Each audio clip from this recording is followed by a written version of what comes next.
Okay, so today we're going to go over a few things, more of a question and answer on the first couple, a month and a half or so of ownership of the Ford Lightning that I've received from various neighbors, friends, and family.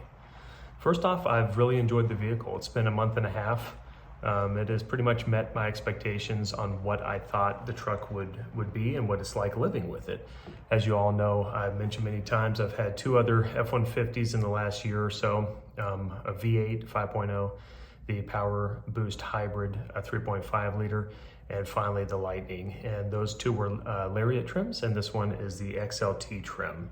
So overall, it's been fantastic. You know, every day I really enjoy driving it, and it has been meeting my needs.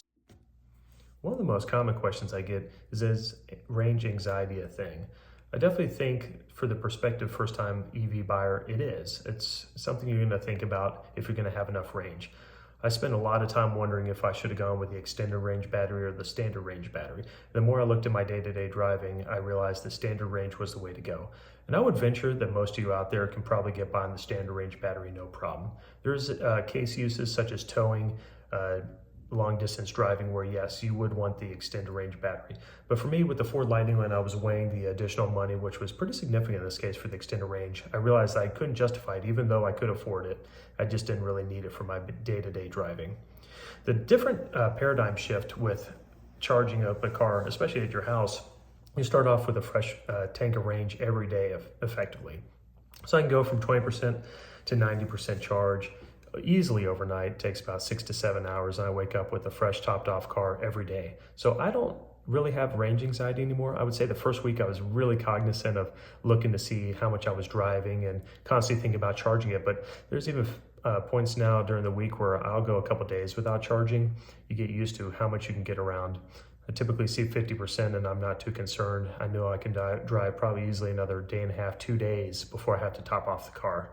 But it's just a totally different mindset, mind shift of thought that you can charge up that car every night versus your ICE car, your traditional gasoline car where you're gonna go to the gas station when it's empty. So it's just once you get over that thought process, sort of unlearn the behavior of all these years of gasoline driving, you'll typically find that range anxiety is not that big of an issue, especially for around town driving. I often get asked about the build quality and what I think of it. First off, I think Ford has really nailed it and hit it out of the park on this one. The build quality is absolutely fantastic. People often ask me about things EV-centrics, comparing it to Teslas, and I often tell people you can't compare the Ford Lightning to a Tesla. First off, Ford's been manufacturing cars for decades. They especially have been manufacturing the F-150 in this current iteration for the last couple of years. So they really have it down pat on how to produce a very solid vehicle. I've been very impressed, like I've said in many of these videos, how quiet the truck is. It's extremely quiet. I have no rattles, squeaks, noises, and I've been very impressed. It almost feels, dare I say, like the Lexus I owned a couple years ago. It's almost like vault-like quality, and I was really pleasantly surprised. Now, obviously, I knew what I was getting into. Having the two other trucks last year, I was very happy with the build quality on those as well. No issues with either of those trucks in the ownership period that I had, which was short, but I could have found those squeaks or rattles or anything like that during the time I owned those trucks. But overall, if you're looking at getting a Lightning, I think you'd be pleasantly surprised if you're coming from a Tesla, if you're coming from another manufacturer, how solid these vehicles are being made. I don't see any body gaps, any issues with panel alignments. Interior quality is fantastic, and overall, just the sound. Just how quiet they have made the cabin is very impressive. And again, this is not to knock the other EV makers. I currently check Teslas out all the time, and I think they've really come a long way, and they're making a very solid vehicle right now. But definitely, just because this is the first generation Ford, I think you need to put your fears aside that this is going to be sort of a shoddy build quality initially. Ford's done a really good job on this truck. I get often asked what thing I would change with the truck. Overall, I'm very happy with the truck itself. What I think needs to be changed is more the software area with Ford Pass. I've never owned a Tesla, but I've been in plenty. I have family members that have Teslas. I've actually rented a Tesla on a work trip a few months ago, so I'm familiar enough with the software, and it just flows better. It works smooth. We've all known this. If you're in the electric car space and you're trying to possibly buy a vehicle, you know that Tesla is a leader in the industry as far as their technology. Ford is getting there. What's frustrating is the over-the-apps are often slow. I've encountered this not only in the Lightning, but in the other gas versions of the truck I had. Getting a software over-the-air update is sometimes an act of God to get this thing to work. You have to do weird things like make sure your doors are locked, your parking brake's set, the headlights are off, you know, do a little prayer, a little shimmy, shimmy, shimmy, and then hope that it's gonna update, which is extremely frustrating. Talking to my family members that have a Tesla, the car just it's connected and it downloads the software and there's no drama. Forums are littered with all kinds of info right now about battery states for the 12-volt battery. Maybe it needs to have a higher state of charge, all kinds of reasons. And Ford has not really come out and said exactly what conditions you need to get the over-the-air update, but it's been pretty frustrating. The app, it works smooth for the most part. It does take its time to load info. It's got the basics. I can change the charge settings, adjust the charge setting, find chargers. And if you're more interested in what the Ford Pass or the Ford Pass app has, go look at my other video that I posted under charging. And I sort of talk about the app and show some screenshots. But overall, it's there. I would rate it a 5 out of 10. It's definitely nothing crazy. I have no ability to raise lower windows, do any other real functions with the truck. I can't even open the frunk, which I find surprising on the XLT that I can't operate that from the remote. But overall, Ford's got a ways to go. They know that they need to catch up with Tesla. And that's probably the biggest thing I would change on the truck. The truck is fantastic, and obviously the software sort of dims that a little bit, just with some of the frustration I've had with the app. Big question, especially over the winter, is how has the truck been performing in cold weather? So I live in northern Alabama, and the temperature rarely gets into the teens or the 20s. I typically, in the winter, it's going to be in the 30s and 40s. And right now, we're practically having spring weather in the 60s, 70s, and 80s over the last week. So in the cold, I'm definitely seeing a hit. I would say it's about right, about 20% range hit. Obviously, for my day-to-day driving, it hasn't been a big factor. I preconditioned the truck in the garage through the Ford Pass app. You can set your departure time. You can also set that from the truck. And the truck uses the shore power to make sure that the battery's conditioned, the cabin temperature is set, which saves your battery power for on-road use, which is nice. I've seen about anywhere from a 2.2 kilowatt or mile per kilowatt range to 2.4, which is still right at the range of the truck. So I drive fairly conservative. I do get on it, and I do like to have fun in the truck, but I generally drive pretty slow, and I do what you need to do to sort of get the good mileage. I coast up the stoplights. I don't use one pedal, but I use two pedal, and I effectively manage my regen through that. So I coast up the lights. I pretty much leave moderately from stoplights, and I'm doing a lot of city driving where my speed limit's about 35 to 45 miles an hour in that range. So that's really the sweet spot of the truck. In the warmer weather, I'm seeing 3.1 to 3.4 miles per kilowatt hour, which is fantastic. You extrapolate that on the 98 kilowatt hour battery, and I'm basically seeing just under 300 miles for a tank. I have not driven it from 100% to 0% to test the exact mileage, but driving around town, I'm consistently seeing high twos, anywhere from 2.8, but 3.0, 3.1, and a high at 3.4 even on my drive on a 75-degree day. So the cold weather definitely does take a little bit of a hit. Unless you're road tripping, I don't see that as a huge factor, but absolutely, if you do need to take this thing on the road and you're in cold weather, plan to really stop and charge more.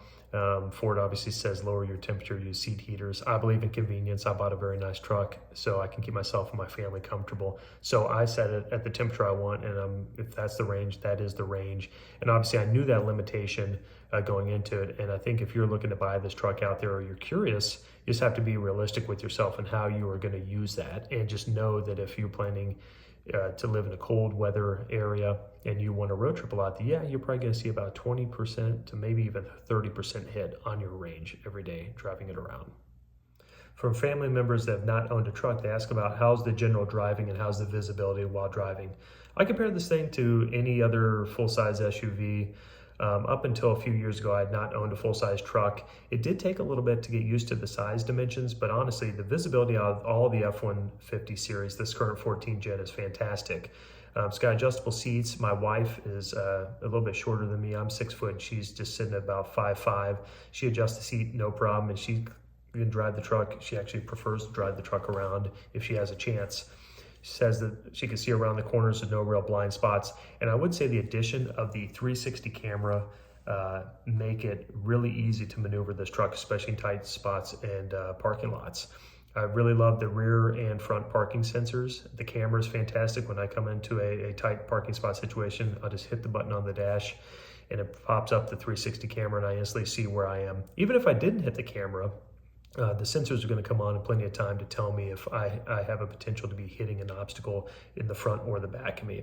So obviously I'd rank the driving situation, visibility, 10 out of 10, no issues there. Even with my window tint at night, I can see out of the truck clearly.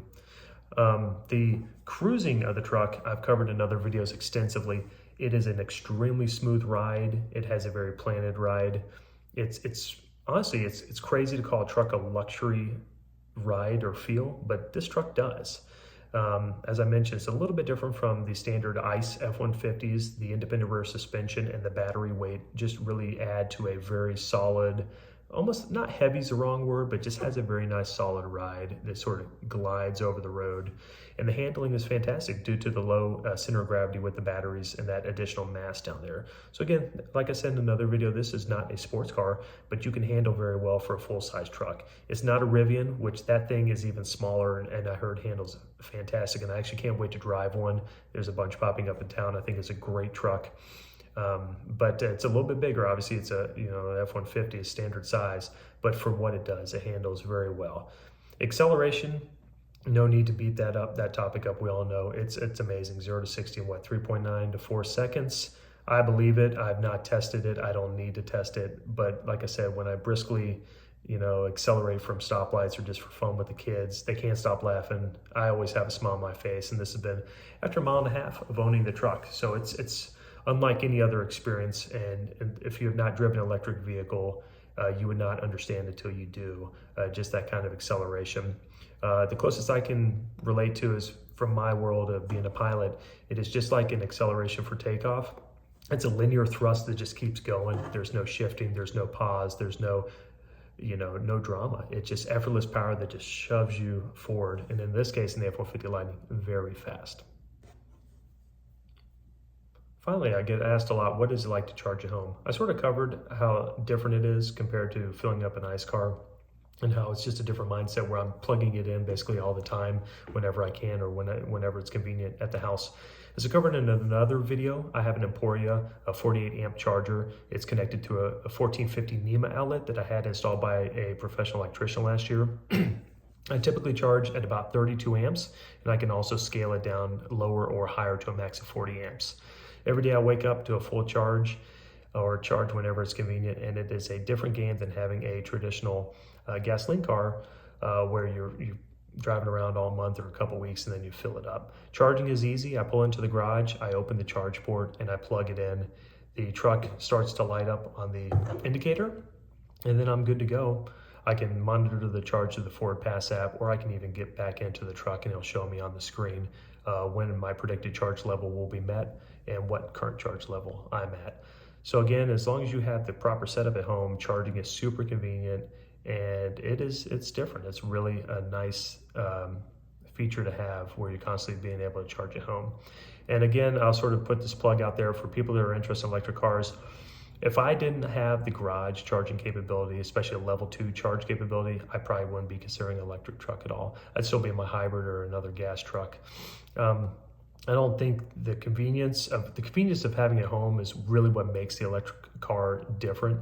If I was in an apartment complex, lived in a city, parked on a street where I'm having to drag cables in the cold and the wet and the conditions, I just don't know if we're there yet for the convenience level of it. But for my case, the typical homeowner, I have a 1450, which puts me at a level 2 charge. It absolutely is easy to charge this truck and it's not an issue to charge overnight. So again, that's sort of one big reason why we decided to try out an electric vehicle due to the charging capability that we have at home.